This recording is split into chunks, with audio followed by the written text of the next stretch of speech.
Pemerintah Amerika Serikat belak-belakan terkait jumlah pasukan yang dikerahkan ke Suriah.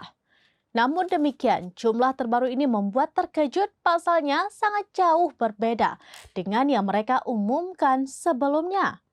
Juru bicara Departemen Pertahanan Amerika Serikat Pat Ryder mengatakan jumlah tentaranya di Suriah saat ini menjadi 2.000 personel.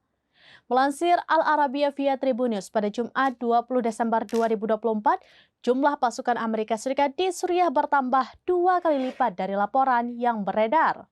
Padahal dalam pengumuman resmi sebelumnya, Amerika Serikat selalu mengungkap jumlahnya hanya 900 personel.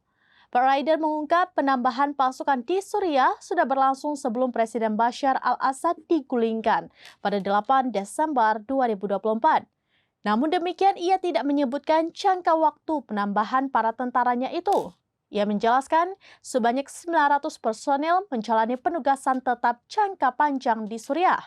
Sementara sisanya sebagai pasukan rotasi sementara. Ryder mengaku baru mengetahui jumlah tersebut baru-baru ini.